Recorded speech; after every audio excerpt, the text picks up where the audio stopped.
Добра вечер, почитувана публико, и добре дојдовте во 18-тото издание на видео подкастот Гласот на Слободна Македонија, во продукција на Македонскиот информативен центар и Комитетот за демократизација на Република Македонија.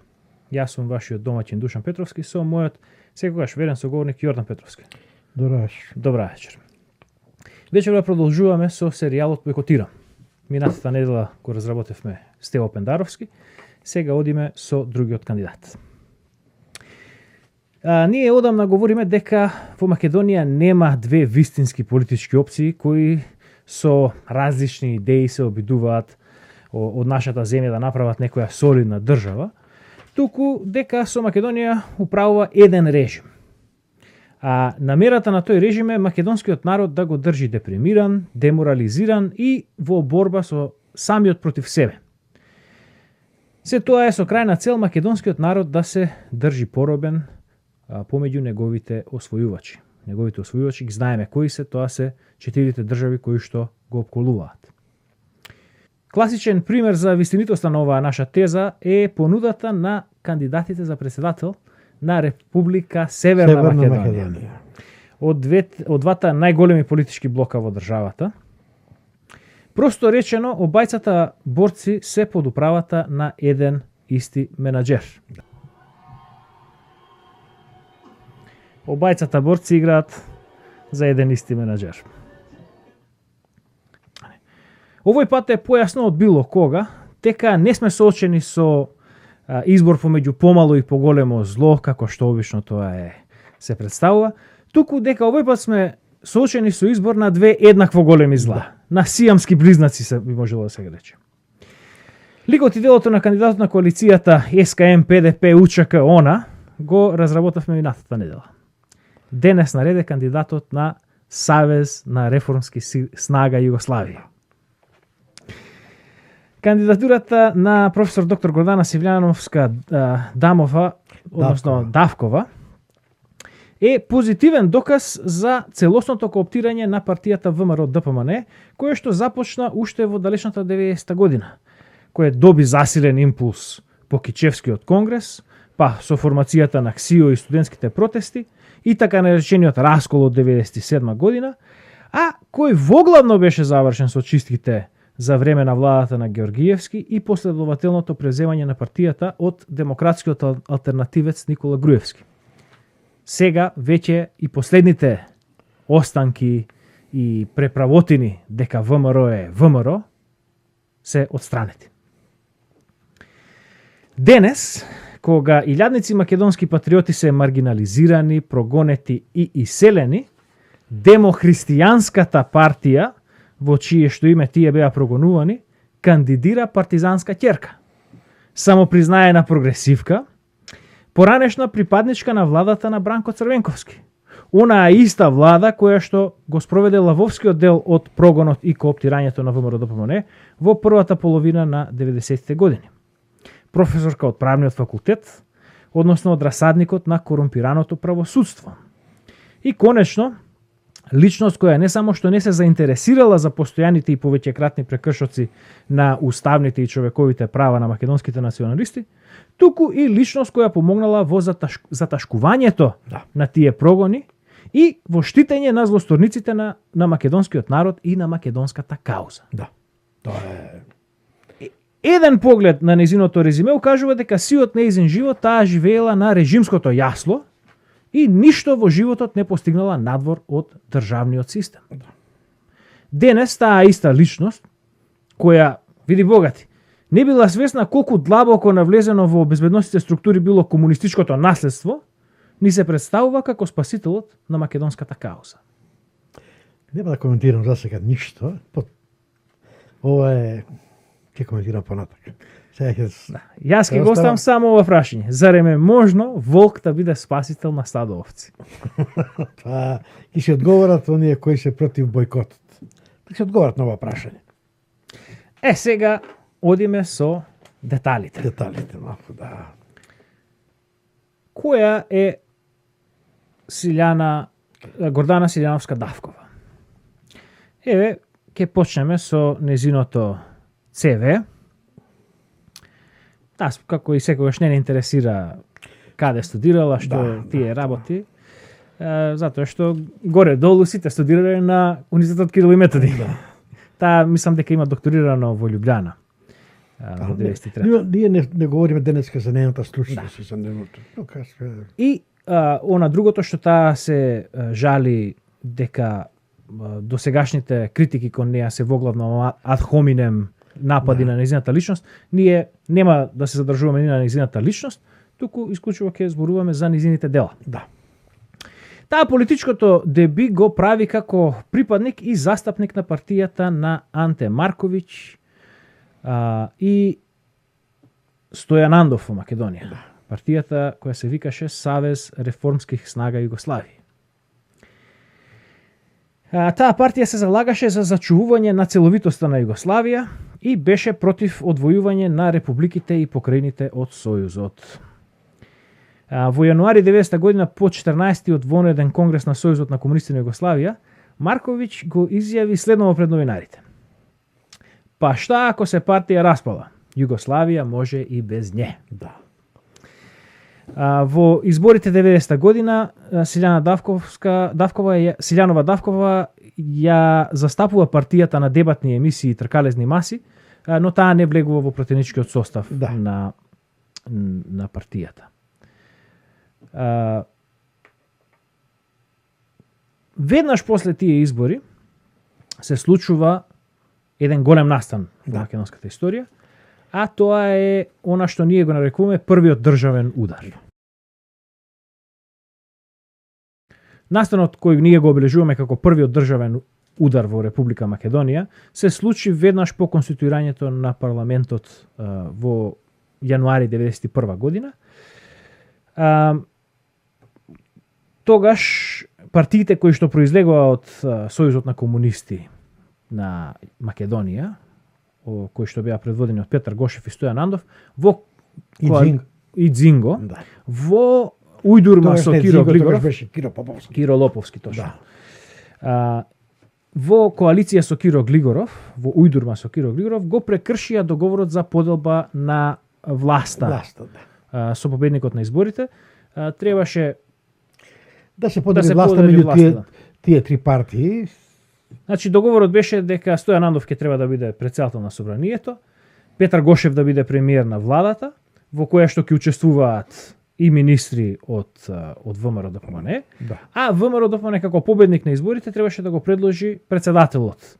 А претседателот требаше да биде владиката господин Михаил, кој што подосна стана и Охридски архиепископ.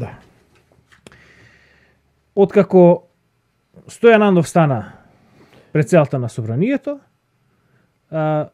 одеднаш господин Михаил се откажа од зборот кој го даде дека ќе стане претседател и се растури договорот. Се наметнува Киро Глигоров како претседател на Републиката и тој повторно одбива да даде мандат на победничката партија, односно на ВМРО ДПМНЕ. Бара тројца кандидати за премиери, од кој тој ќе избере најдобриот. Самиот Андов сега пред неколку години почна да изјавува дека Глигоров го немал тоа право по уставот. И ако доби три кандидати од ВМРО ДПМНЕ, Глигоров ние да не ги задоволи неговите критериуми, што не беше воопшто должност на претседател тој да бира премиер. Тогаш не чувме никакви поплаки од никаде. Никој, дури Уставниот суд застана на страната на Глигоров дека тоа е доделување на мандат е негова исклучива негова волја. Да. Набргу потоа започна расправата околу независност на Македонија, односно истапување, цепење на Југославија. Лидерот на партијата, чиј што застапник беше Давкова, Стојан Андов, го даде следниот став во тоа време околу независноста. Цитирам: Македонија не треба да се занесува со некои привлечни идеи кои во моментов можат да послужат како измама. За нас особено значајно е да не дојде до распарчување на Југославија. затоа што тоа би не довело до неизбежно применување на недемократски и насилни методи. А Македонија разоружувањето ќе го прифати единствено ако тоа и биде наметнато од надворешни фактори. Уште еден цитат ќе дадам од соопштение на ВМРО ДПМН од 21. мај 1991 година, кој се однесува на Стојан Андов. Цитирам: "За голем број граѓани несватливи беа омаловажувањата меѓу многобројните предлози и ставови изнесени од страна на претениците, искажаниот подсмев кон одделни предлози, узурпирањето на улогата на непотребен коментатор на секој пратеник и над се спречувањето на ставовите да се побара објективен и нужен одговор за иднината на Македонија и жителите во неа во случај на неочекувана разврска на југословенската криза од страна на председателот на собранието Стојан Андов. За тоа суштинско прашање председателот на македонскиот парламент не покажа интерес, ниту пак дозволи размислите и ставовите на другите упатени во таа насока да дојдат до израз. Неговото одбивање во неколку наврати да закаже расправа за актуелните прашања во земјата, како и посочените спротивни ставови кон пратениците, само ја продолжуваат загриженоста кај македонската јавност за можните последици од оваа и од идните постапки од ваков дух. Значи, во таа атмосфера и со такви гледишта, Гордана Силјановска-Давкова ја започнува својата политичка кариера во Македонија. Бошто немаше збор од никој, да повторам, да се спротистави на одлуката на Глигоров, тој да формира експертска влада. И по однос на прашањето за независност, таа не истапи да се спротистави на ставот на Стојан Андов, значи треба, логично е да претпоставиме дека таа се согласувала со тие стави. Бидејќи самата партија за реформски сили вели дека низината платформа е сочувување на Југославија.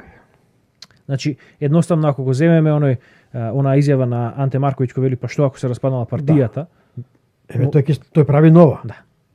Нова партија, затоа прави тој нова партија која ќе биде замена за Сојуз на комунистите. Да. Сега, во неодамнешно интервју за mkd.mk на да го најдеме тука. Ето,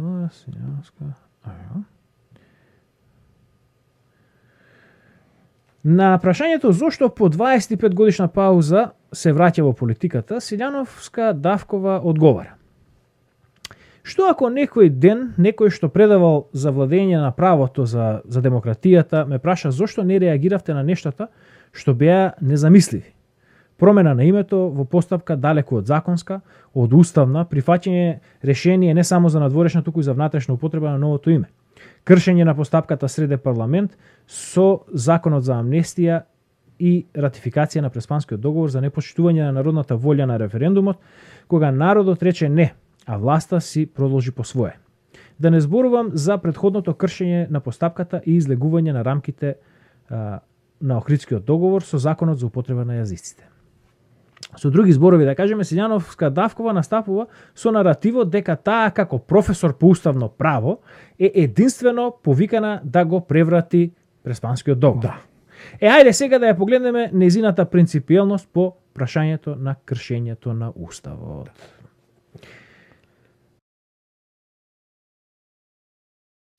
Во 92 година се случи втор државен удар. Во август 92 година падна владата на Никола Клјусев. Што требаше да се случи тогаш? Според уставниот закон,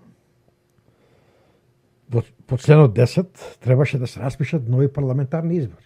Членот 10 кој вели следново: Собранието на Република Македонија во постојниот пратенички состав, председателот на Република Македонија и владата на Република Македонија продолжуваат да ги вршат функциите со права и должности утврдени со уставот до одржувањето на новите избори. Појасно. Да. Тука на екранот сега имаме мислење едно на професорот Шкарич, кој едноставно вели што? Па вели дека морало да има вонредни избори, дека не може да се избира нова влада. без предвремени избори. Сега, не само што немаше предвремени избори, туку што се случи? Глигоров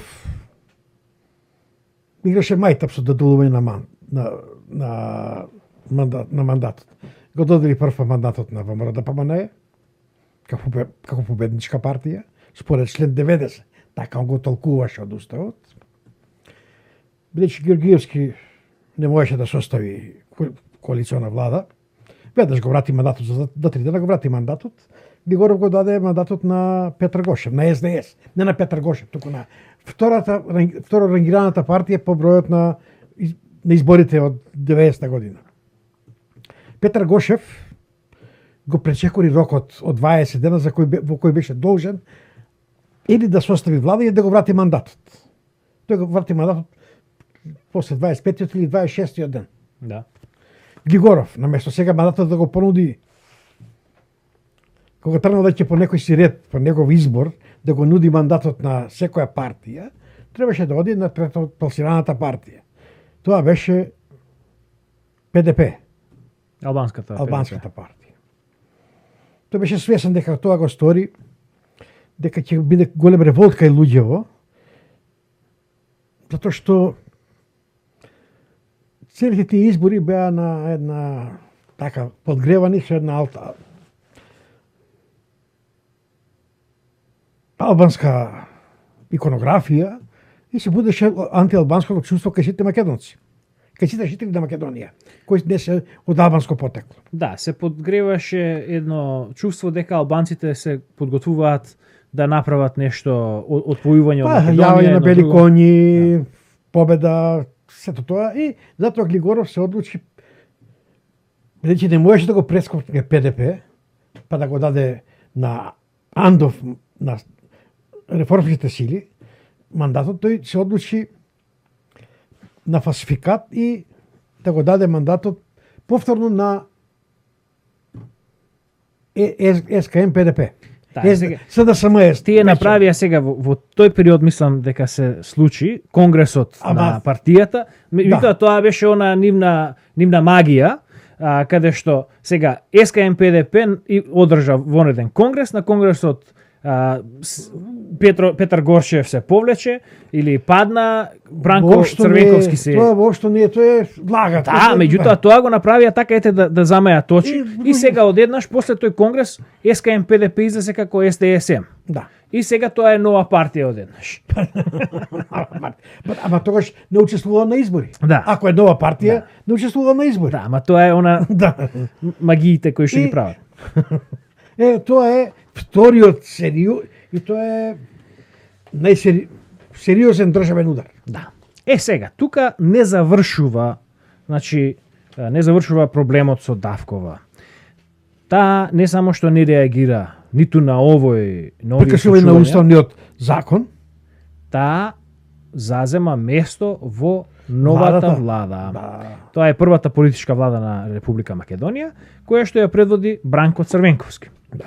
Сега, ајде да земеме повторно, пошто бидејќи гледаме какви биле ставовите, каква била атмосферата тогаш, да видиме што кажувал Бранко. Да, кои биле ставовите на Бранко Црвенковски и на Киро Глигоров во однос на независноста, бидејќи тоа е тој период. Да. И според тоа ќе можеме да видиме отприлика кои биле гледањата на професорката Силјановска Даркова. Бидејќи била дел од таа влада, од таа власт. Сега, Киро Глигоров на 7 јуни 1991 година вели вака: определувајќи се за суверена Македонија во разговорите за иднината на Југославија, ја изразуваме нашата заинтересираност и подготвеност да се зачува југословенската заедница.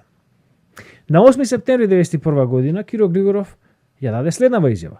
Цитирам: гласот за суверена и самостојна Македонија е глас за здружувањето во сојуз на суверени држави на Југославија.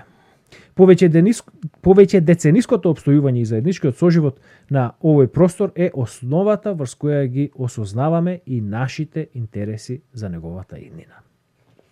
Премиерот на таа влада во јуни 1991 година кој изрече следново: не е крајна нужда да го донесеме тоа, односно да избереме независност. Да. Кој не овластил во името на овој народ да донесуваме одлука за која не знаеме какви ќе бидат последиците, а да не зборувам за нешто што ќе е многу потешко. Тоа е една авантура во која не се влегува.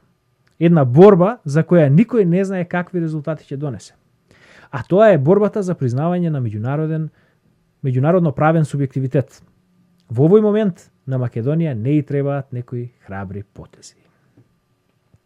Значи, повторно и тука гледаме многу пројугословенски ставови. Да.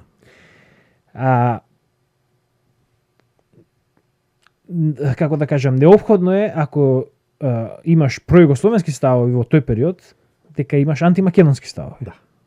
Затоа што тогаш беше спротивставени беа интересите. Да. Или ќе опстане Југославија, или ќе правиме Македонија.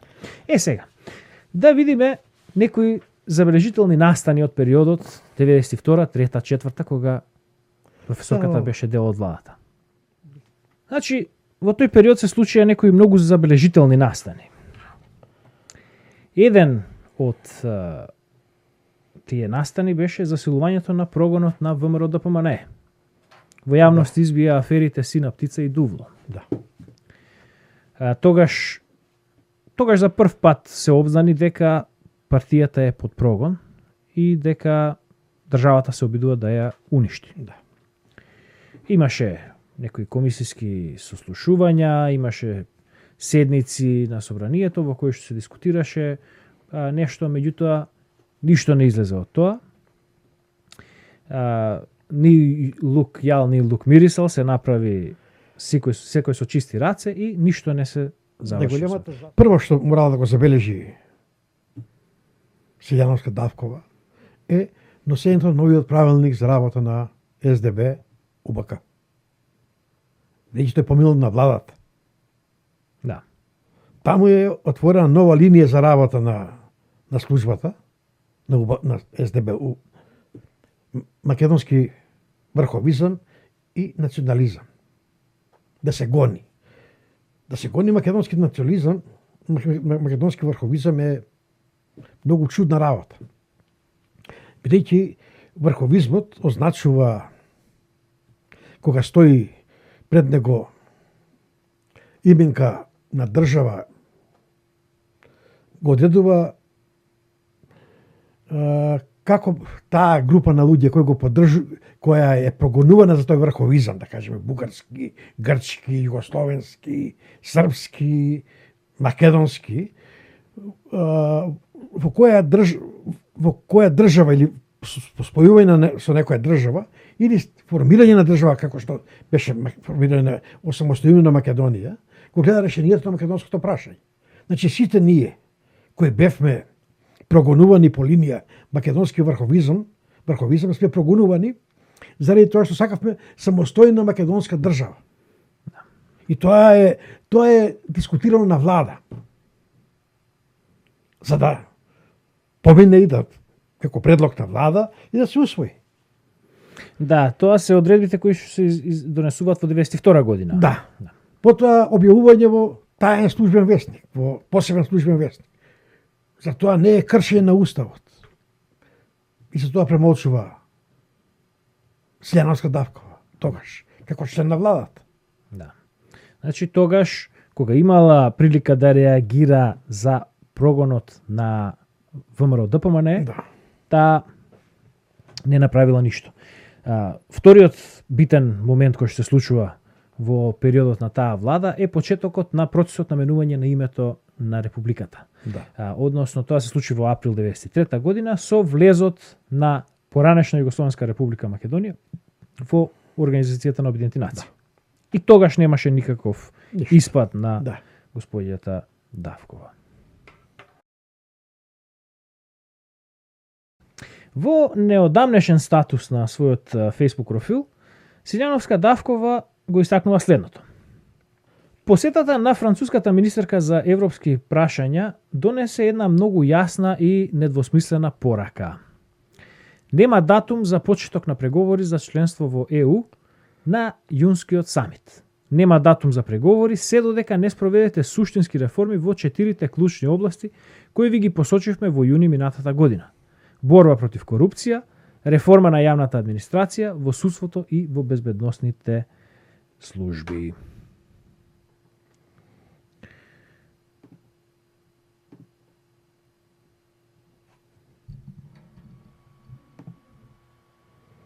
Членот Ке сакате 5.4, само но накратко да си одговорите бележам. околу нешто веќе Штом излезе сум дошла, ајде, нако се одговора. и во јавност и на социјални мрежи така натаму за фришопови, темата омилена за Смешно. фришопови. 30 години потоа, јас веќе реков, ниту сум, како министер без портфеј, ниту сум можела да доделувам, ниту сум учествувала во тоа, ниту владата. Тоа бил интерен конкурс на Министерството за внатрешни работи и јас реков, најдобро може да објасни што се случувало тоа, тамо, еве, тогашниот министер за внатрешни работи Фрчковски. Но не можам да не забележам, кога во само вистина Да го поставиме првото прашање. Дали реакцијава на Силјановска Давкова на новинарските испити за ова сомнителна сделка околу фришоповите му прилега на борец за почитување на уставот и расчистување со корупцијата?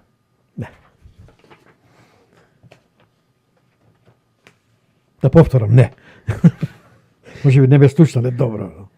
Ајде сега да ги објасниме овие фришопови, зошто таа тема е толку интересна. Па темата е многу интересна и разјаснува многу работи. Ако се направи, ако се прецесира таа делба на функцијата на фришоповите, многу работи ќе станат многу јасни и ќе се знае како работела МВР, посебно УБК. Бидејќи самото тоа што, како што вели Давкова, Силјановска Давкова, како што вели, и бил интерен конкурс.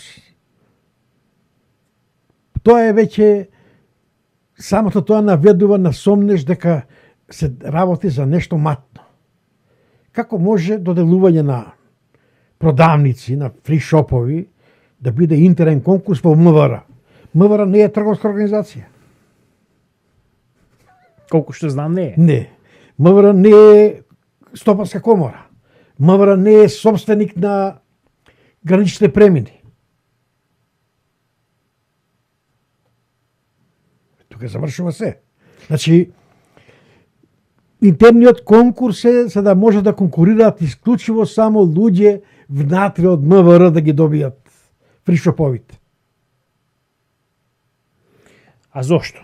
Затоа што таму се случува криминал. Криминалот кој не е од вчера, туку е од времето на 45-46 година, кога е стварана Југославија, кога се правени црните фондови за ОЗНА и за УДБА и за КОС. Единствен начин да се дојдат до црни пари, кои никој нема да ги знае сем тесното раководство, за да може да се потплатат, да се плаќаат соработници, да се покриват трошоците на одење во странство, на ликвидаторите. Сето тоа е правено тие пари. Правен е шверц, и тоа сериозен шверц кон Италија, но е правен од Истра. Затоа ние за тој шверц не знаеме скоро ништо. Бидејќи Грција беше сиромашна држава, тоа не беше во ЕУ, немаше што да се прави со Грција шверц, целиот шверц беше со Италија и со Австрија. Значи тоа се оние спецкаси. Спецкаси, пари за спецкаса. Може да слушнеме што се тие. Еве да слушнат. Што оставил човекот во спецкаса кога заминал? Територија во Македонија. Меѓутоа е добро, вие ме прашате за тоа. Јас би сега малце би отворил, бидејќи ги охрабруваме нели нашите журналисти, нашите новинари да почнат повеќе да се бават со откривачко новинарство. Би предложил да се истражи да се истражат сите средства финансиски, девизни и денарски кои служба за државна безбедност со кои располагаше како спецсредства. Јас кога отидов од мојот сектор како началник на факултет за безбедност, предадов 9000 наполеони во канта и 27 кила злато во шипки, а да ви кажам, не се сеќам више колку се средства во девизи имам оставено во каса, кои пари после растурење на СФРЈ некаде испарија. Ние имавме пари, значи девизи имавме од норвешки и шведски крони до румунски леи и албански леки. Така да, кога испраќавме наши оперативни врски, соработници на задача во странство, не моравме да бараме пари од банки, туку можевме да ги поднесуваме и девизни средства да им ги надоместуваме. Не имавме средства во Демир Капија. 91 година, мислам, требаше да се слави 1 мај. Марика Ботева беше директор на градскиот СОК, служба за обществено книгоvodство, и бидејќи ме познаваше мене лично, ја бев советник тогаш на министерот Јордан Јалков, ми се обрати и ме молеше да им обезбедиме тогаш владата одлучи да им се исплати личен доход на сите работници за 1 мај. А немаше доволно печатени уште беа бонови, а требаше да се вклучат новите денари. И настане вакуум, нема пари, она бараше да го замолам и да средам со министерот Јалков, Јордан, да им дадеме парите што беа во Демир Капија, во тие наши безбедносни трезори, да се земат и да се исплатат, и така ние интервениравме и можеа нашите работници да си направат еден... Да се исплати плата на сите вработени во Македонија.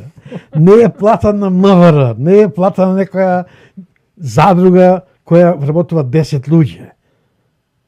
Сега вие станува јасно која сума на пари е надвор од оптекот на буџетот во Македонија. Од кај норвешки круни, Од сега. романски леи, од италијански леи, од каде тоа во МВР? Ама од кај 27 кила злато. 27 кила злато. Па повеќе злато има, значи, во трезорот на службата, одошто во Форт Нокс. И уште нешто. Не е тоа тој трезор што тие пари што и златото и се само од секторот кој го водел од втората или третата управа, третата, тоа не е од целата, од УБК, од СДБ. Да. Секоја управа си има свој спецкаса. Бабановски многу убаво вели. Да, тој вели само неговата. Само неговата. Сега што ќе прави УБК, СДБ, за да ја зачува Југославија, Белград веќе влегува војна, ембарго е.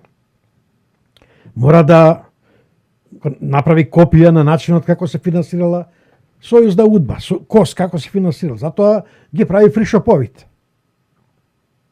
И во нив избира најодамни луѓе на кого ќе ги даде фришоповите. Луѓе кои се лојални на системот комунистички, кои се лојални на Југославија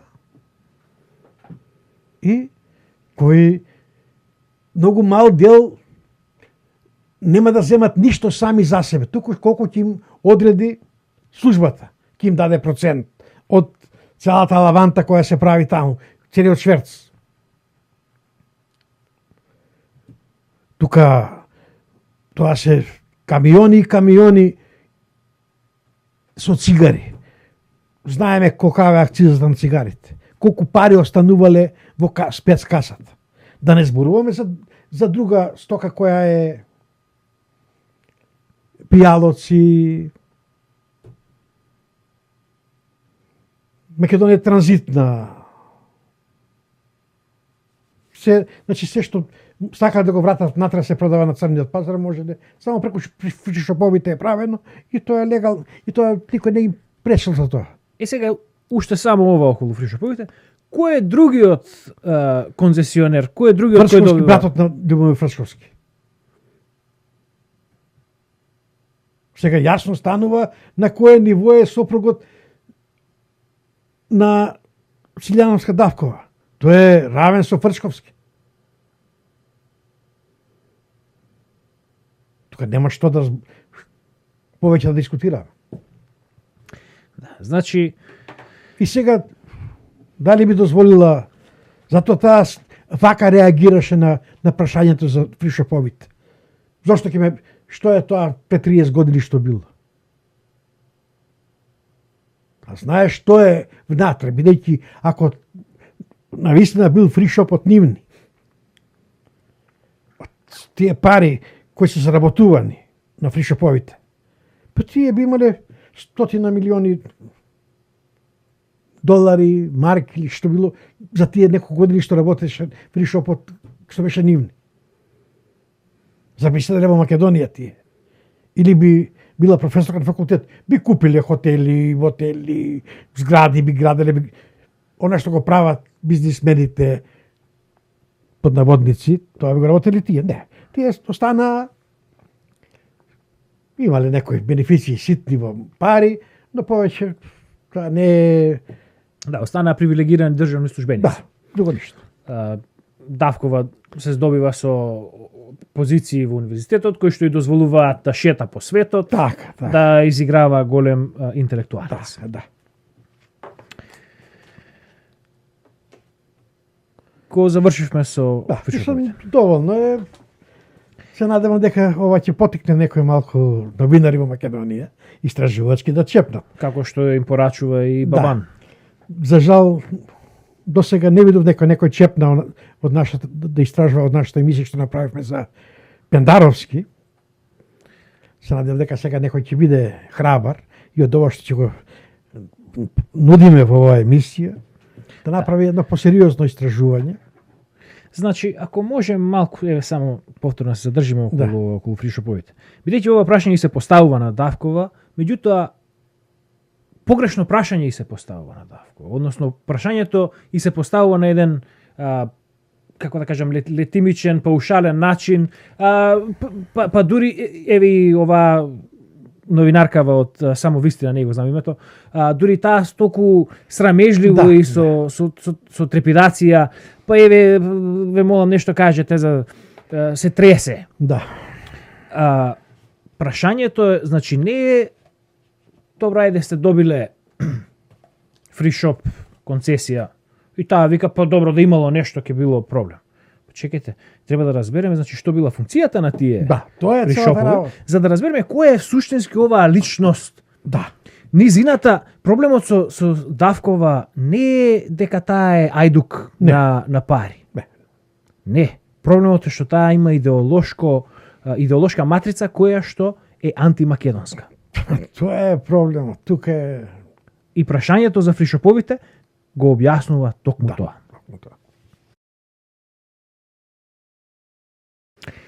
По контроверзните избори во 94 година, чиј што втор круг беше бойкотиран од ВМРО-ДПМНЕ и Демократската партија на Петар Гошев, професорката Силјановска Давкова заминува во зимски сон. На политичката сцена истапува повторно во зимото 2019 година како кандидат за претседател на Републиката Северна Македонија на партијата ВМРО-ДПМНЕ. Повторно ќе се вратиме на овој интервју со Дамовски. Има тука едно, сега ми дојде. Да. Таа изјавува дека 95-та поднела оставка. Да, и јас приметив тоа, меѓутоа Значи... во незиното резиме стои 94 година, така да Не ми е јасно Да, толку што. треба да го објасни тоа, значи ако е 95-та тогаш значи таа продолжила да министерува во владата на после изборите 94-та година, после бојкотот на ВМРО, ДПМН и на ДП, значи уште еден голем, бидејќи Глигоров беше избран со тежок фалсификат Да. во првиот круг. Со цел да се дозаврши процесот на менување на името. Меѓутоа, како што реков, јас видов 95-та, но во незиното резиме стои 92-94-та, затоа Само го споменувам дека Ако е така, тоа е уште значи, поголема да. црна дамка на не незиното знаеме точни, затоа резиме. сме воздржани да тврдиме дека тоа било така или не било така. И доколку можев да проберам, не ми текна на составот на владата на Црвенковски ама после изборите 94-та, да, ајде. Не е битно. Ќе провере некој друг за нас. Сега ќе се вратиме повторно на ова интервју со Дамовски, во кој што таа го изјавува и следново. Овој состав на Уставниот суд е еден од оние што премолчија нешта. Сметам дека тие требаше да изречат привремена мерка во однос на законот за употреба на јазиците, не затоа што тоа е спротивно на уживањата на правата, туку поради постапката, поради решенијата донесени надвор од Уставниот договор.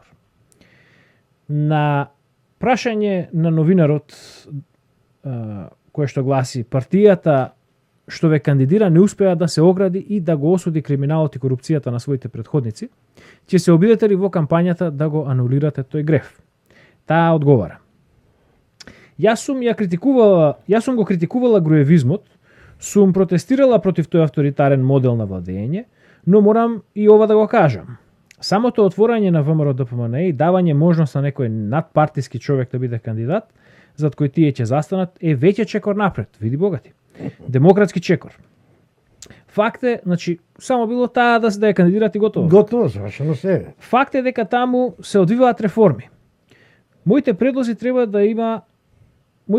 дека треба да има помалку министерства, дека треба да се посегне по меритократијата, дека треба целосна реформа на државната јавна администрација, департизација и деполитизација, дека треба да се стави крај на фамилиарното наследство во безбедносните служби. Јас и не бев свесна дека толку длабоки корени има во однос на комунизмот. Тоа е неверојатно нешто. Сега ми стана јасно дека УДБА се регенерирала, дека сме длабока држава. За актуелната власт мислев дека научила лекции и дека ќе се справи со тие авторитарни модели. Дека ќе стави крај на корупцијата, на криминалот, дека ќе се залага за поделба на власта. Тоа не го видов. Ние веќе немаме избор, се надевав дека се свесни.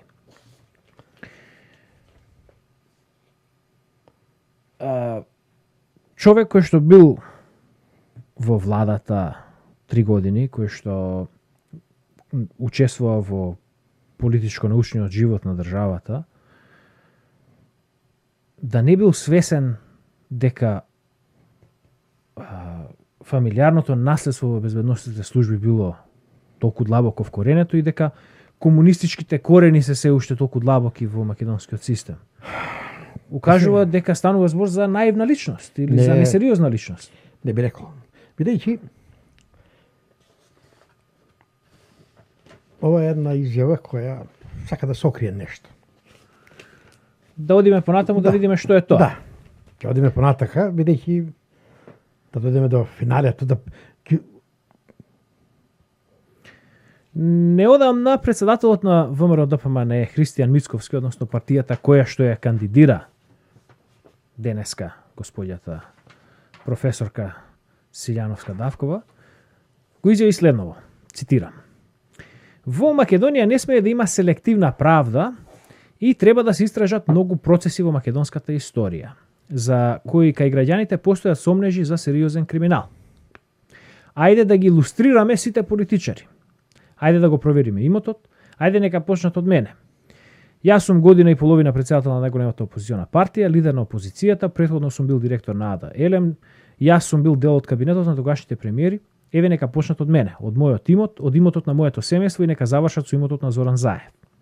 нека завршат со имотите на сите поранешни политичари, па да видиме зошто луѓето се комотни или не се комотни. Ајде да видиме за сите процеси во минатото, да ги отвориме и да дискутираме. Зошто да дискутираме за бомбите од 2007 до 2015? Зошто да имаме селективна правда? Сега, процесот на лустрација конкретно не би се интересирал со стекнувањето на имотите на личности, меѓутоа интересно е што господинот Мицковски сугерира дека треба да има лустрација. Добро,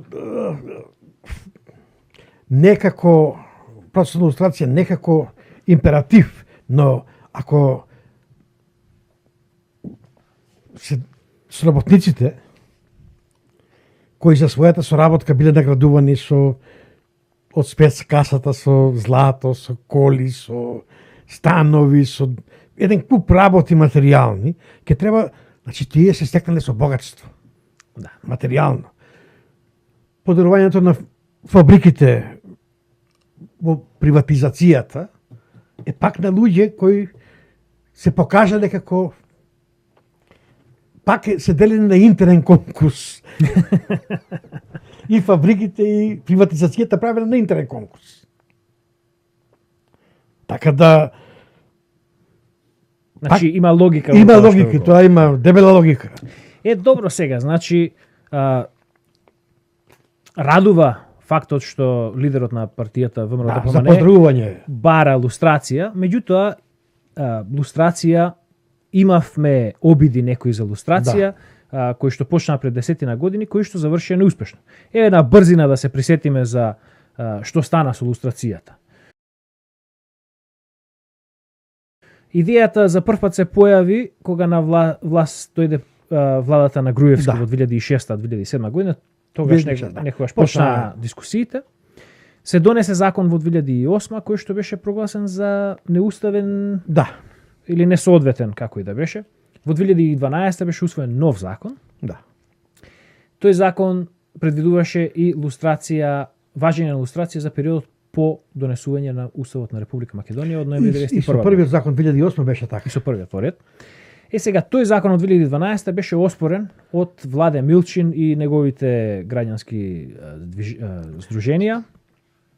Тоа, како се викаше, општество, отворено општество Да. на Македонија. И сега покојниот правник Филип Стаменов. Да. Овие го Стамен оспорија, Филипов. овие го оспорија законот, односно конкретно Делот важењето за после 91 91 година. година. И поднесоа преставка до судот, до До Уставниот Уставниот суд суд. на Република Македонија. Да се навратиме во 2012 година, магазинот Глобус од 18 декември 2012 година со текст со наслов од Венеција пристигнаа пораки за Аџиев. Пораката од Аџиев, односно конкретно зошто од Венеција пристигнаа пораки за Аџиев, беше поради тоа што Македонскиот уставен суд поднесе барање до Венецијанската комисија За за мислење. мислење на во однос на законот за лустрација. Ако ќе прочитаме краток извадок од текстот, текстот вели вака, цитирам: Ако некој мисли дека светот нема да реагира на она што власта кај нас прави со така наречениот процес на лустрација, се лаже. Ова потврдува и Венецијанската комисија со своите заклучоци за процесот. Венецијанската комисија при Советот на Европа смета дека македонскиот закон за лустрација има многу недостатоци.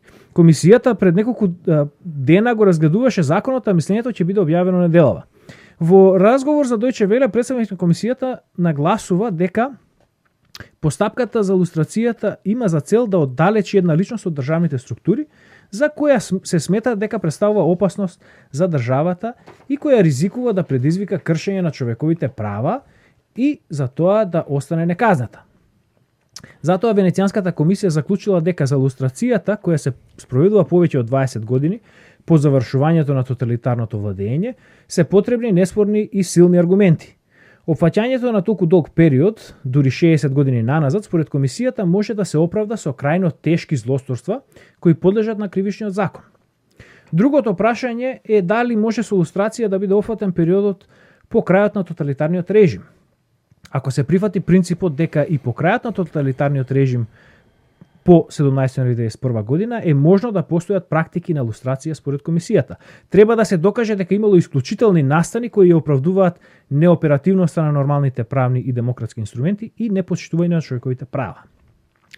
Комисијата изразува сомневање околу овој дел од законот, бидејќи за време на овој период опфатен со македонскиот закон, таа немала сознанија дека имало такви ситуации во Македонија. Уште повеќе ако се знае дека Македонија е членка на Советот на Европа од 1995 година и според тоа во неа владее правото, демократијата и механизмите за заштита на човековите права. Според комисијата, ова било забележано и од Уставниот суд на Република Македонија.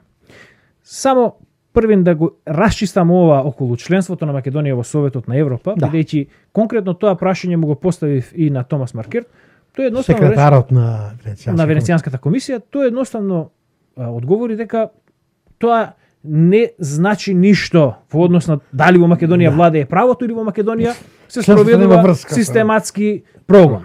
Бидејќи ако прашањето му го поставив на многу провокативен начин, веќе реков ако членството во Советот на Европа означува владење на правото и не знам што, дали тоа значи дека ако има прекршување на правата, тогаш Советот за Европа е соучесник. Да. И тој мораше да рече, па не е таа.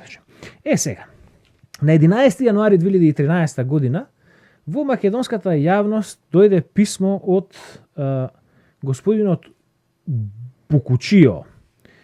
Тој беше председател на Венецијанската комисија и ќе прочитаме еден дел од писмото. Почитуван господине председател, ви благодарам за можноста да ја разјаснам околноста во поглед на амикус кураe мислењето за законот за лустрација.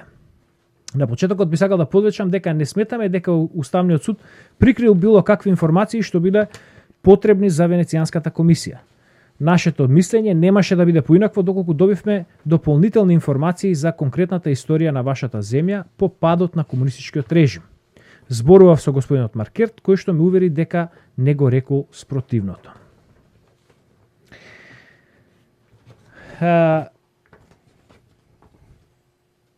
Писмото на господин Бокочино беше поттикнато од една наша објава, од разговор со господинот Томас Маркерт, во кој што на мои прашања, на тоа како ми одговори на прашањата, односно на моje прашање дали доколку комисијата знаела дека во Македонија се вршеле прекршувања на уставот после 1991 година, дали мислењето би било поинакво, тој вели па добро, со оглед на новите информации, може би било различно мислењето. Да го прочиташ дословно. Твоето прашање и одговорите. Двете твои прашања, само тие се битни и конкретно дискусијата. Моето прашање. Значи, при формирањето на оваа мислење, на комисијата не е било познато дека службата за државна безбедност на Република Македонија обработувала лица при што се служела со правилник за работа кој бил објавуван во посебен службен вестник на Македонија, достапен само до државните органи, меѓу кои и Уставен суд, но не и до јавноста. При тоа, при водењето на досиејата биле користени мерки за прислушкување на телекомуникацијски направи и следење без обезбедување на судски налози.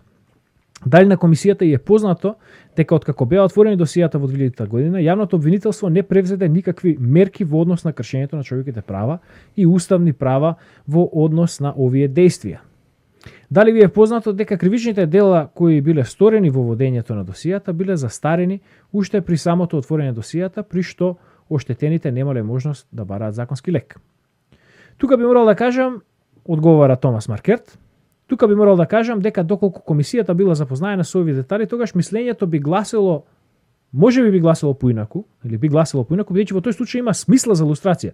И покрај тоа што станува збор за период 15 на години подоцна. Сметам дека сме најасно дека ние даваме општи мислења и се обидуваме да не носиме пресуди. Тогаш да го заокружиме она што го велите. Со оглед на даденото дека СДБ водела досија за граѓани на Република Македонија, при што се служила со антиуставни мерки, земајќи ги предвид параграф 26 и 27, дали има смисла за лустрација во Македонија во периодот кој му следи на 1991 година? Томас Маркерт одговара вака. Земајќи го предвид она што го велите, би рекол дека тоа ја менува сликата. Значи, земете ги овие податоци како сакате. Но за веродостојноста гарантираме бидејќи постои аудио снимка од тој разговор. Така да не се сомневате, да не изразувате сомневање дека ова не е точно. Да. Меѓутоа, конечно доаѓаме до самото мислење. Намерно отидовме со овој редослед бидејќи така некако доаѓа овие вести во Македонија. За жал, живееме во општество каде што воопшто не функционира новинарството, независното новинарство и имаше премногу манипулации во однос на тоа што се случува. Го чувте тонот на текстот на Глобус магазин, кој што инаку и самиот си вели дека е финансиран од фондацијата Отворено општество. Тогаш се створи фама дека едноставно Венецијанската комисија е последниот збор и дека таа вели дека нема основа за водење на лустрација после толку време. Особено поради тоа што комисијата не добила информации дека постоеле вонредни мерки во Македонија, односно не биле кршени човековите права на македонските граѓани. Ајде да го видиме, ќе прочитаме еден дел од резиме на ова мислење, кое што го добивме од 2013 година. Ери вака, позадина, по пат на писмо од 7 септември 2012 година, председателот на Уставниот суд на Македонија побара од Венецијанската комисија да изготви амикус курае мислење во однос на поплака со која се оспорува уставноста на Законот за определување на дополнителен услов за вршење јавна функција, пристап до документи и објава на соработка со органите на државната безбедност во понатамошниот тек Закон за лустрација, која во моментов е пред судот. Стандарди. Европските стандарди во полето на лустрацијата воглавно произлегуваат од 3 извори: Европската конвенција за човекови права и основни слободи и јуриспруденцијата на Европскиот суд за човекови права, судската пракса на националните уставни судови, резолуциите на парламентарното собрание на Советот на Европа, имено резолуција 1096 за мерки за демолирање на наследството на поранешните комунистички тоталитарни режими и резолуција 1481 за потребата на меѓународната осуда, за потребата од меѓународна осуда на тоталитарните комунистички системи. Резолуцијата 1096 на ПССЕ, која посочува на директивите за осигурување на лустрацијски закони и слични административни мерки, се во согласност со потребите на држава заснована на владење на правото како упатство. Мислењето на Венецијанската комисија во однос на албанскиот закон за лустрација засновано на овие стандарди. Суштината се спомнуваат албанскиот закон тука се споменува бидејќи веќе комисијата решавала по тоа прашање. Суштината на овие стандарди може да се сумира во следнивите 4 точки, односно 4 клучни критериуми кои се однесуваат на лустрацијски постапки. Вината мора да се покаже во секој посебен случај, право на одбрана, презумпција на невиност и право на апелација на суд мора да бидат гарантирани. Различните функции и цели на лустрација, имено заштита на новоникната демократија и криминално право, например казнување на луѓе за кои се претпоставува дека се виновни, мора да се почитуваат. И лустрацијата мора да има строги временски ограничувања, како за период на нејзиното за спроведување, така и за период за кој важи. Заклучоци. Целта на мислењето подготвено за Македонскиот уставен суд не е наменето да ја цени уставноста на законот за лустрација. Крај. Туку на судот да му достави материјал во однос на согласноста на овој закон со Европската конвенција за човекови права, како и елементи од компаративно уставно право со цел на судот да му го збогати фондот со материјали за разгледување. Последниот збор во однос на обврзувачкото толкување на Македонскиот устав и ограничувањата кои ги поставува законот за лустрација почива кај Уставниот суд. Венецијанската комисија нагласува дека таквото толкување е обврзувачко за сите национални институции административна, судска и законодавна бранша, кои се обврзани да ги почитуваат и да се придржуваат до него. Венецијанската комисија го анализираше законот за лустрација во однос на 4 главни прашања: неговиот временски обем на примена, личниот обем на примена, процедуралните гаранции на лицата за лица кон кои лустрацијските мерки се применуваат, објава на имињата на лица за кои се смета дека се работувале со тоталитарниот режим. Венецијанската комисија дојде до следниве главни заклучоци. Воведување на лустрацијски мерки долг период по отпочнување на периодот на демократизација во една држава ризикува кревање на сомнежи за нивните вистински цели. Одмазата не смее да надвлада врз заштитата на демократијата. Оттука потребни се убедливи причини. Бидејќи целта на лустрацијата е на луѓе со антидемократско поведение да им се забрани пристап до државна служба и бидејќи можноста за позитивни промени на поведението и однесувањето на лице не треба да биде потценето, примената на лустрацијски мерки кои датираат од 21 до 68 години во минатото, може, ако воопшто, да се оправда на основа на најсериозни облици на злочин, особено масивни и многократни прекрашувања на основните права кои истовремено би покренале значителни затворски казни под криминално право. Повторно, ништо проблематично тука. Се во ред. Примена на лустрацијски мерки во однос на дела сторени по завршувањето на тоталитарниот режим може да се оправда само во контекст на исклучителни историски и политички околности и не во држава со долговоспоставен поредок на демократски институции. Бидејќи демократскиот уставен поредок треба да се брани себе си директно преку имплементација на владење на правото и мерки за заштита на човековите права. Тука само ќе потсетам, што велат извештаите на Греко, на Европската унија, на Европската комисија, што вели Силјановска за ова што го рекла министерката, француската министерка за европски прашања, дека треба да се спроведат реформи во однос на борба против корупција, реформа на јавна администрација, судство и безбедносни служби. Значи, Македонија до ден денес не е држава во која што функционира владењето на правото.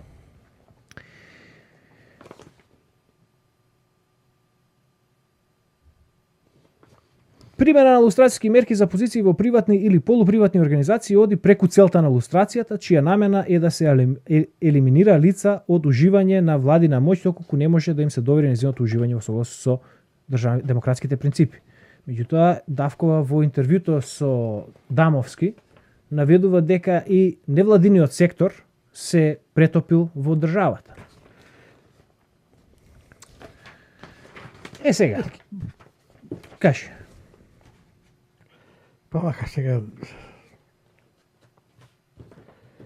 две работи има тука многу битни кои Силјановска Давкова морала да ги две работи кои се интересни од ова, бидејќи сигурно и Давкова на факултетот го дискутирале ова писмо од овој материјал за лустрацијата од Венецијанската комисија.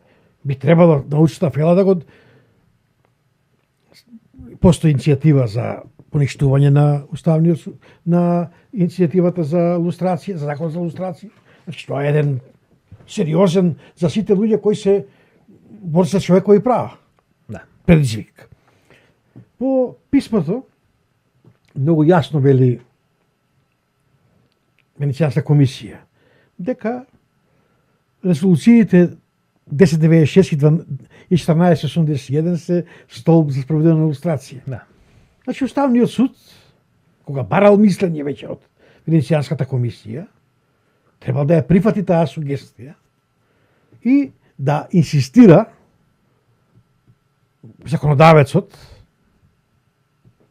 парламентот, или да ги исправи грешките во законот за лустрација кој го подготвил Андов и дружината, да го работи само комисијата и да му ја даде втората димензија, она битното на закон за лустрација, она што го бара и Советот за Европа.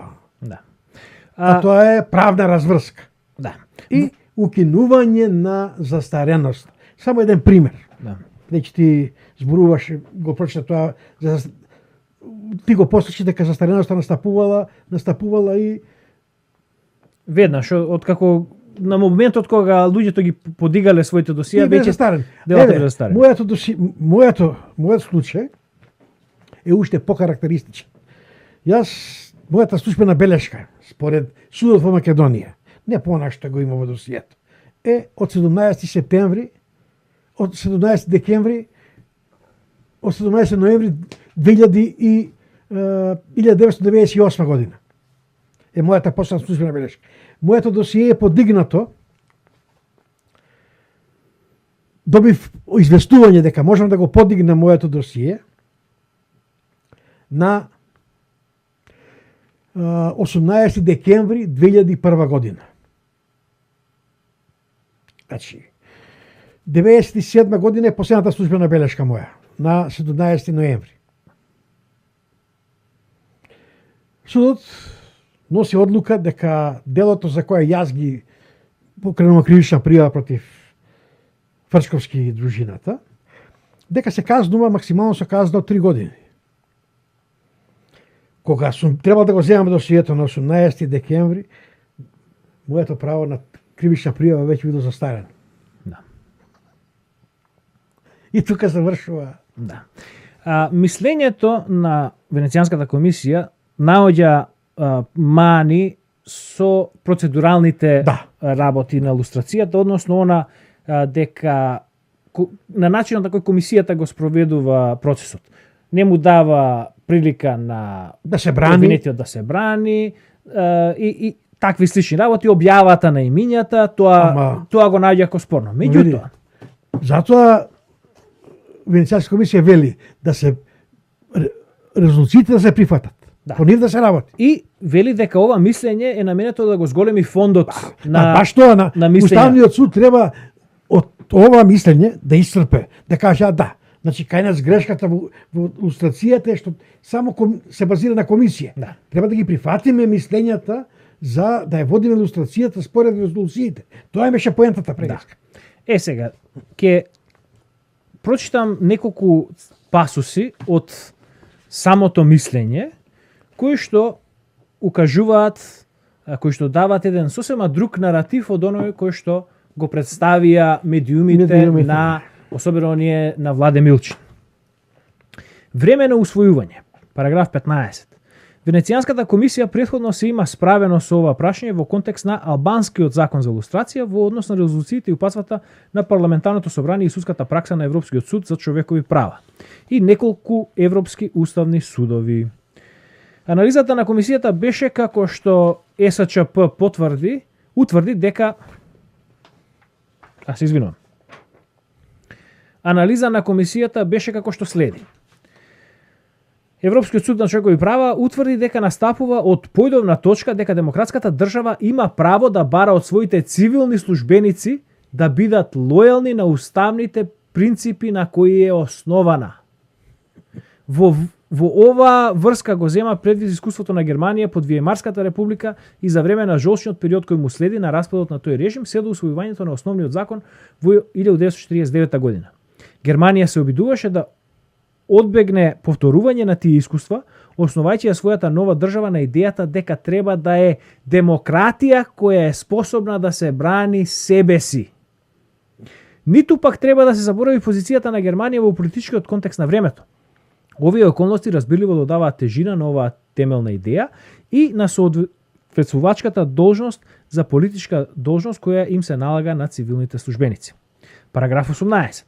Позицијата на Уставниот суд на Република Чешка во однос на тоа дали јавниот интерес активно да се брани демократскиот поредок на државата е од безвременска или вечна природа, беше следнава. Демократска држава и не само во транзиционен период по пад на тоталитаризмот, може да го ограничи пристапот на поединец во државната администрација и јавните сервиси и да продолжи да бара од нив да исполнуваат одредени услови, особено во однос на исполнување на услов на политичка лојалност. Параграф 19. Чешкиот устав утврди дека рокот на важење на ограничувачките мерки за лустрацијските закони мора да биде урамнотежен со обзир на потребите на безбедноста и стабилноста на демократските системи. На тој начин судот ги прифати амандманите на лустрацијските закони, чија цел беше да ги отстранат нивните временски ограничувања. Судот забележа дека определувањето на степенот на развојот на демократијата во дадена држава е општествено и политичко прашање, а не уставно прашање кое што судот не е во можност да го разгледа. Значи тука Венецијанската комисија малте не му сугерира на Уставниот суд дека може и да земе позиција дека не е негово место да решава по ова прашање. Не е релевантен да го решава. Заклучоците на анализата како што беа дадени од Уставниот суд на Република Чешка се следниве. Промовирање на идејата дека демократијата треба да е способна да се брани себе си е легитимна цел за законите на секоја демократска држава во било која фаза од нејзиниот развој. Барањето на политичка лојалност на лицата во државната администрација и јавните сервиси се смета за неспорен компонент на концептот дека демократијата треба да е способна да се брани себе си. Конкретниот степен на лојалност кој се бара зависи од историските, политичките и општествените искуства на секоја посебна држава. Значи Венецијанската комисија не може да даде паушално решение. И на размерот на заканата по демократијата во секоја држава. Во март 2006 година Европскиот суд на човекови права усвои слична позиција, прифаќајќи дека дадената држава може да биде обврзана да превземе конкретни мерки за да се заштити себе си, дури и преку ограничување на гласачките права на луѓе поврзани со стариот комунистички режим, повеќе од 10 години по падот на Берлинскиот зид. Параграф 16.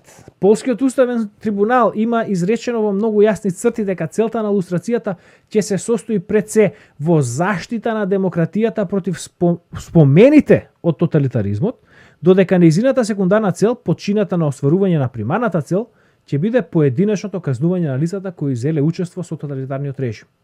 Значи, и отстранување и казнување. Параграф 17. Воведување на лустрацијски мерки. Долг период по отпочнувањето на процесот на демократизација во една држава ризикува креање на сомнежи за нивните вистински цели, одмазата не смее да надвлада врз заштитата на демократијата. Оттука потребни се убедливи причини. Поглавје 2. Период од минатото за разгледување. Параграф 21.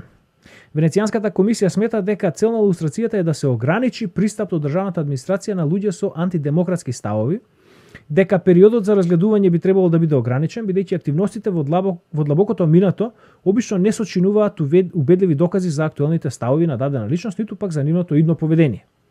Тоа е причината за основното временско ограничување кое е дадено во сегмент Ј од упатствата. Од тука следи дека колку подалеку датираат примедмените активности на личноста, толку посериозна треба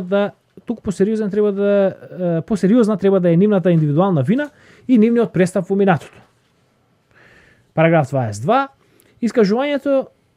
Истражувањето на одреден период, кој почива 21 до 68 години во минатото, може да е вреден за образованието на јавноста.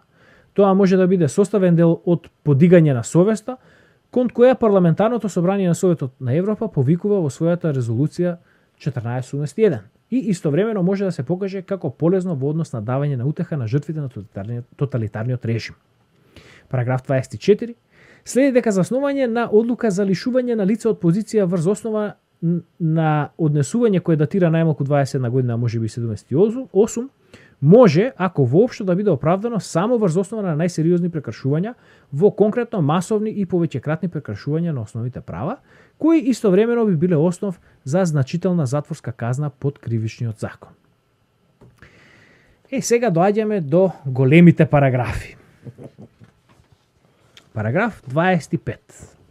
Што се однесува до примената на лустрацијските мерки за периодот по завршувањето на комунистичкиот тоталитарен режим, Венецијанската комисија нагласува дека демократски уставен поредок треба да може да се брани себе си директно преку демократското функционирање на неговите институции, имплементацијата на владењето на правото и на заштитните мерки за одбрана на човековите права. Прво, демократската влада е одговорна пред електоратот кој може да ја одбие реизбор.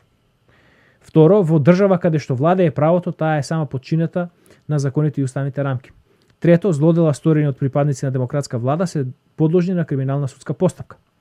Конечно, секоја демократска држава има право од своите службеници да захтева минимално ниво на лојалност и може да ги разрешува од нивната должност во спротивно, без при тоа да се потпира на специјалниот лустрацијски инструмент.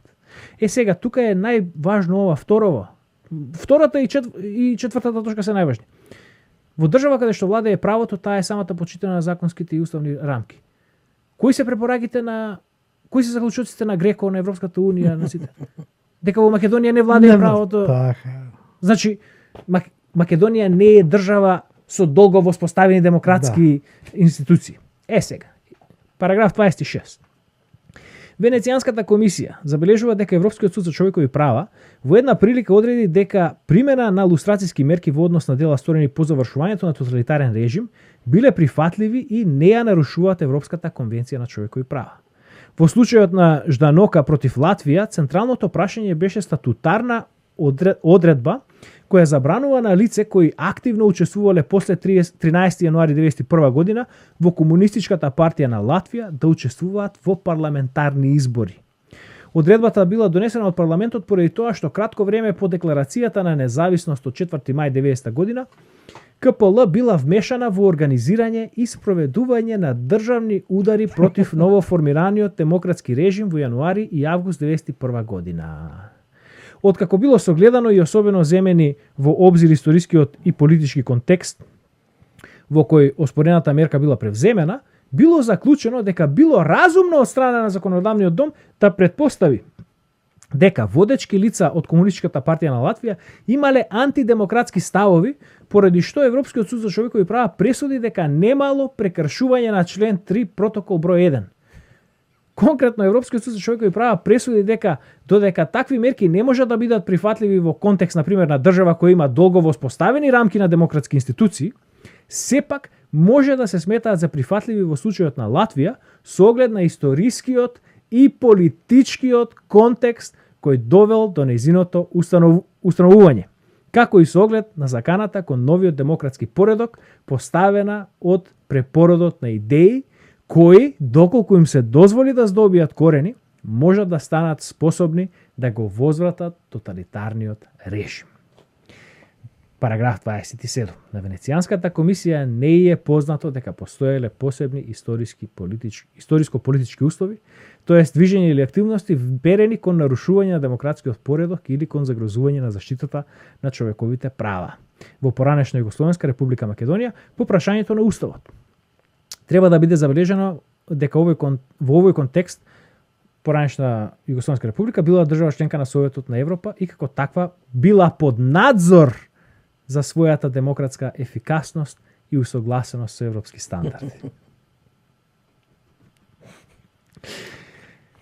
Параграф 28 треба да се забележи дека стигматизацијата и дискриминацијата на политичките представници не представува прифатливо средство на политички надпревар во држава каде што владее правото. Параграф 29. Не е место на Венецијанската комисија да го цени легитимитетот на продолжувањето на примената на законот за лустрација за дела сторени по 17 ноември 1991 година, туку тоа е должност на Македонскиот уставен суд.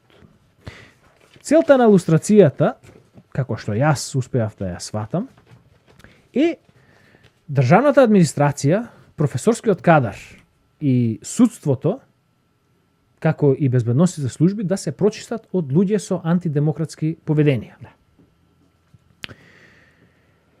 Доколку се извршеше таа процедура, веројатно е дека денеска немаше да бидеме во позиција во која што се наоѓаме денеска. А тоа е позицијата на распад на македонската држава. Сега, ајде да видиме што вика Селјановска за периодот во прашање кога Венецијанската комисија одлучувала за македонската лустрација. Сега пријатна, комотна, морална позиција да зборувате за авторитарни тенденции во овие последни 2 години, а во архивата да немате солидно досие на реакции за груевизмот. Тоа е новинарска перцепција. Еве, јас овде имам книги кои се викаат Civic and Non-Civic Values in Macedonia или The Particularity of Democratic Transition in Consolidation in Macedonia. Значи, да правиме разлика. Јас веќе одговорив на слично прашање. Јас не сум дежурен политички аналитичар. Многу внимавам да не се појавам пред медиумите, освен сега кога морам да дојдам, бидејќи сум кандидатка. Воопшто не се согласувам дека сум го премолчала груевизмот, напротив, го критикува, дури и во Венецијанската комисија, Например, па зашто? може би и затоа бев сменета. Например, зашто, професор, ќе сте го За критикували? авторитарното владење, тоа го пишувам тука, дека е тоа изданок на титоизмот, за корупцијата, за криминалот. Значи, За овие теми сте знаете, не разговарале? споредувајте ме Така. со дежурно присутните професори и аналитичари, бидејќи нив редовно ги повикуваат во медиумите Да. или имаат своји портали. Значи, Силјановска била представник на Република, на ФИРОМ во Венецијанската комисија. А од која година, да видиме? Па еве сега која да до видиме која година? што вика нејзиното резиме. Значи, учителски позиции. Интересно е што овие македонскиве, обајцата во кандидати, немаат резиме на македонски. Да. Резимеата им се на англиски и на едниот и на другиот. Министер за во владата на Република Македонија, основач на првиот македонски совет, Тоа председател се- на коалитивна. Добро, да видиме, има многу позиции. Подпредседател на група на независни експерти за европски чартер, председател на Македонски национален комитет за еднаквост на мажите и жените,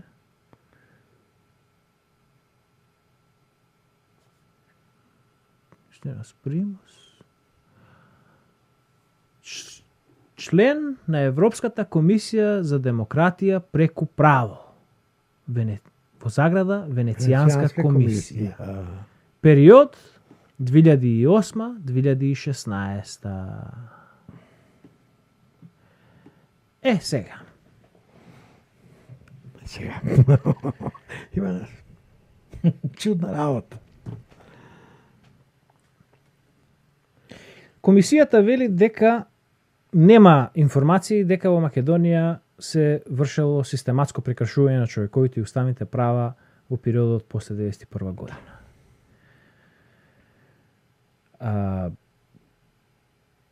Кој требал да ја извести, односно кој е тој што ја известил за случувањата? Требало е сега самата Силјановска Давкова вели дека ја известил Венецијанската комисија за тоа како се одесува Груевски, власта на Груевски. Значи, требала и тогаш, кога биле расправите за закон за лустрација, да постапи исто.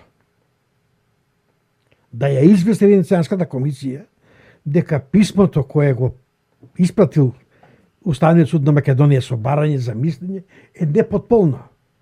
Има сокриени податоци.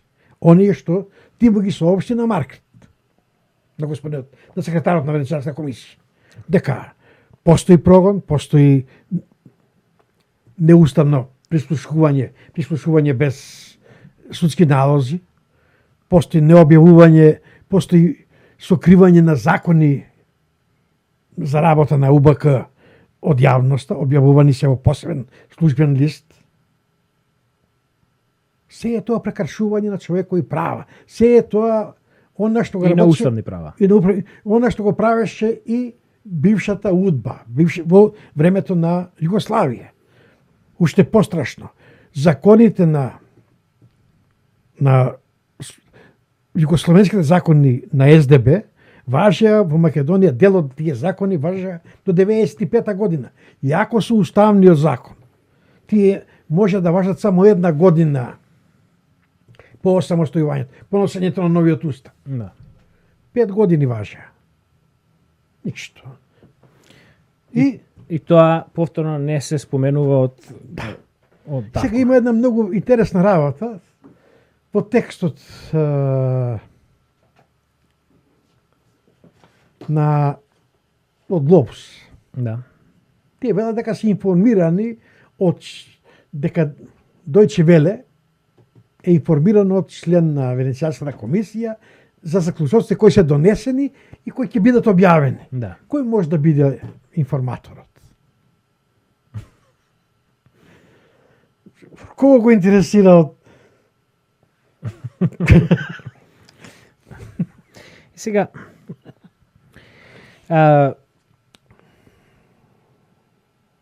зошто предпоставуваш дека Гордана Силјановска Давкова имала некаков удел во сево ова? Еве, добро, таа била некаков член на таа Венецијанска комисија, но таа не учествувала во расправите за ова прашање.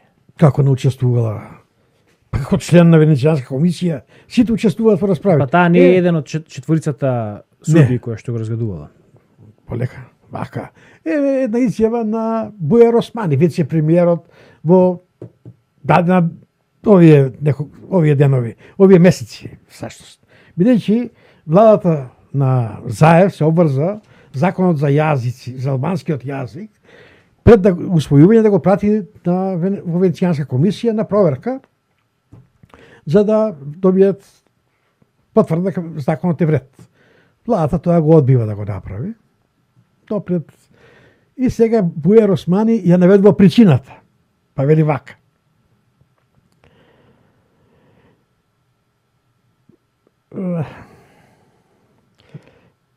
Вице-премиерот Бујар Османи рече дека според негово мислење нема смисла законот за јазиците да се испрати на оценка во Венецијанската комисија, додека представник на Македонија таму е професорката Тања Карикамишева.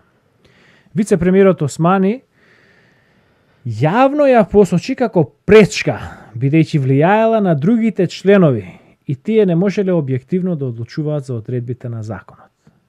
Османи додаде дека сепак ќе разговараат со своите коалициони партнери дали сега ќе го испратат законот во Венецијанска комисија. Сега. Јасна ли е улогата на стравот, зошто се плаши Османи? Нели таму се бранат интересите на правото, на Венецијанска комисија. Секој настапува од својата стручна, таму е како стручен повикан, не да ја брани власта во Македонија. Има уште еден случај. Хрватска покрена една истрага, сериозна истрага, за работењето на Судот за човекови права. И дојдоа до сознание дека посебно судиите, делегирани од бившите републики на Југославија и од дел од комшиските држави, посебно Бугарија, Романија, си прават услуга еден на друг. Гласаат она што ќе побара колега од колегите и многу работи не поминуваат. Оние сериозните кои ќе го загрозат системот, не поминуваат. Тоа е случај со мојата тужба во Страсбург. За таа тужба имам известие официјално дека кој бил составот од тројцата судии. Судијата, едната судија од Македонија, таа Трајковска, втората е бугарка и третиот е од Кипар. Бидејќи Венецијанската комисија, Судот за човекови права не го разгледал случајот, не знае ништо. Двајца судии се од држави засегнати од моето досие. Македонија и Бугарија. Од откривањето на онаа што го има во досието, соработката помеѓу двете служби, двете тајни полиции. Сега тие две, бугарката и македонката, гласаат да се отфрли мојата жалба, гркот од Кипар гласа да се прифати. Да. Тоа е сега, Бујар Османи го потврдува тоа. Да, тој вели дека Тања Каракамишева може да влијае врз го потврдува тоа одлуките на Венецијанската комисија, што значи дека и ако таа не е еден од четворицата судии кои што решаваат по тоа прашање, таа на еден начин или на друг влијае врз одлуките. Дали преку доставување на информации, дали едноставно преку лобирање, преку било што, тие луѓе имаат влијание. Господјата, односно професор доктор по уставно право Гордана Силјановска-Давкова била таа личност за Македонија во периодот кога се одлучувало за прашањето на лустрација. Сега, ова беше едно прашање по кое што дојдовме до една, како да кажам, до импас, не можевме да дојдеме до согласување. Ти велиш дека ова е најголемиот греф нејзин, тоа што таа не ја известила комисијата, Венецијанската комисија со исправни податоци. Односно не ја доставила исправни податоци во однос на масовните прекршувања и повеќекратни прекршувања на човековите Па се и уставни работи- права во Македонија. Се работи за околу 50.000 досие. Да. Моето мислење е дека еднакво, ако не и поважно, односно еднаков или поголем греф неизин е тоа што таа не живее во Венеција за време на незиниот мандат во Венецијанската комисија, туку таа делува како посредник. Таа се враќа во Македонија.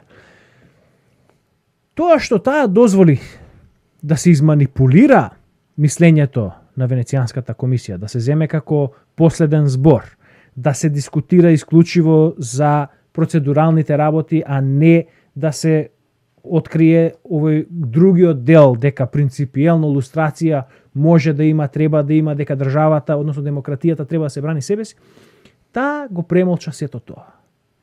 Ама тука е доказот дека таа е замешана докрај во ваквиот извештај на Венецијанската комисија. Да. Таа е, бидејќи ако таа не била инструирана и помагала да помине ваквиот извештај, да не се спомене дека постојат досиеја, постојат прогони, постојат кршени на човекови права, исто како што во Југославија што било. Тогаш таа ќе се побунела таму, ќе кажела дека има писмото е со недостатоци од Уставниот суд. Тоа ја открива нејзината улога и затоа јас тврдам дека тоа е најголемиот нејзин греф. Таа е сега вика не била свесна дека УДБА регенерирала. Па таа ја регенерирала УДБА. Таа дозволила УДБА да се регенерира со тоа што премолчала од 2008 до 2016 година, го премолчала битното. Груевски, ако би имала лустрација, и Груевски не би остал на власт. Бидејќи сите премиери, сите преседатели, сите голем дел од пратеници, се е тоа поминато низ филтерот на УДБА. Никој не е случаен дојден на власт. И особено, ајде сега и да ги оставиме изберените политичари, за кои што Венецијанската комисија во мислењето истакнува дека, па добро, за изберени позиции, Може. тоа е волја на народот, ако Да. народот сака да избере, Да, кој сака да избере и вампир да избере, не е проблем, меѓутоа, доколку се спроведеше лустрација, ќе се решеше проблемот со корумпираното судство. Ќе се решеше проблемот со неефикасната администрација, ќе се решеше проблемот со тендерите, ќе се решеа сите проблеми, процедурални проблеми. Поентата на лустрацијата е државата да се створи солидна држава во која што нема да е важно која партија ќе биде на власт. Институција ќе функционира без поглед на тоа која партија е на власт. Тоа е правна држава и демократска држава. Која функционираат институции без оглед која партија е на власт. Сега, господјата Силјановска Давкова е еден од клучните играчи заради тоа што не се спроведе лустрација. Ке завршиме со уште едно последно прашање од незиното интервју со mkd.mk, во кое што ќе им го усмериме на оние кои што тврдат дека Силјановска Давкова ќе одбие да го почитува Преспанскиот договор. Нели, тоа е причината поради која што тие инсистираат да се гласа, бидејќи таа кога ќе стане председател, ќе почне да го превраќа процесот на менувањето на името. Прашањето гласи вака: ако станете председателка, како ќе се справите со тоа, знаејќи дека од самиот почеток сте против овие решенија од Преспанскиот договор? Вие ќе мора да седнете на маса, во фотелја, на конференција, на средба на која ќе бидете именувани како председател на Република Северна Македонија и во Македонија и во странство. Да, во случајов актуелниот председател е во огромна предност. Тој беше избран како председател на Република Македонија, се заколна како председател на Република Македонија и се разбира сака така и да го заврши мандатот. Јас не сум тип на талибанка, талибанец. Предавам уставно право. Се разбира дека немам намера да ги симнувам надписите. Но отворено кажувам дека тоа е решение, не е решение што мојот ум и знаење за уставното право и срцето ќе го прифатат. Јас ќе го држам отворено тоа прашање, ќе укажувам на правните дефекти, на задолжителното меѓународно право, на кршењето на уставот како причина за преиспитување на тие решенија. Се разбира, сето тоа во правна простапка пред овластени институции. Кој овластени институции? Уставниот суд, тој. Тука е таа лага што ни ја сервираат и луѓето што не може да ја почувствуваат, да ја видат, бидејќи се слепени од пропагандата. Пропагандата, перењето на мозоците трае 24 часа. 7 дена во недела, 365 дена во 30 дена во месец, нема прекин. Која институција ќе еве, гледаме Иванов институцијата представа дали една институција ја заштити од 27 април навака? Не.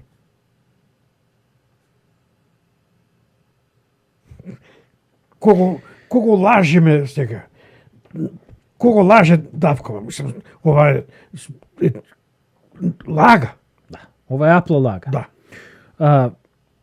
Која е меѓународна институција? Ова го имаме зборувано и во минатото. Да. До сега има напишано, не знам веќе колку книги се има напишано за тоа дека целиот процес за менување на името на Македонија, односно оспорувањето на нашето име од страна на Грција е правен абсурд. Да. Па повторно се случи промената на името. Затоа параграфот за Новка, Да, 26, 27. 26. 26 и 27, Да. двата се. Јасно го објаснува единствениот пат како ќе се врати името Република Македонија. Ќе се поништат сите овие глупости кои ги направи СДС, системот во кој СДСМ, ДПМНЕ. да, се ќе се поништи. И тоа на база на ова мислење на Венецијанската комисија. Ние тоа му го напишавме на Груевски, мислам 2011 година. Не, 2013 година или 2012 која понесува иницијативата за решение на како да се врати името. Неколку вестника пренесоа и тоа ја пренесоа иницијативата и се замолча. До ден денеска никој не сме да го спомене. Тоа е единственото решение.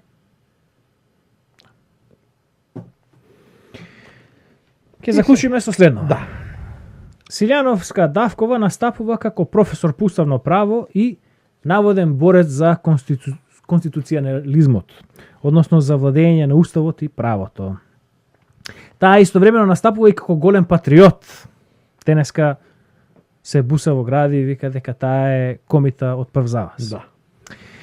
Меѓутоа, нејзините дела сведочат дека сепак, кога говориме за професор доктор Гордана Силјановска Давкова, тогаш говориме за личност која, ама баш со ништо, до сега не се истакнала како таква. Да. Сега, можно ли е толку длабока промена на карактерот и на менталниот склоп на нејзини години? Ги поминав тие години, знам дека не е можно. Можно ли е човек од нејзин професионален и академски калибар да не бил запознаен со отварањето на архивите на службите на државната безбедност и со изобилството на докази во нив за продолженото дејствување на овој орган во антимакедонска насока? Нема шанса. Нема можност да не знаела. Можно ли е, како што таа тврди, дека дури сега и станува јасно дека структурите на УДБА се регенерирале, а дека фамилијарното наследство во безбедносните служби има толку длабоки корени во однос на комунизмот? Ако навистина не знаела, таа веднаш треба да се пензионира самата и да се затвори во некој манастир, бидејќи е срамно била представник на Македонија. Значи, во Венецијанска комисија. Таа е изберана да го воспостави правниот поредок во државата. Да помогне.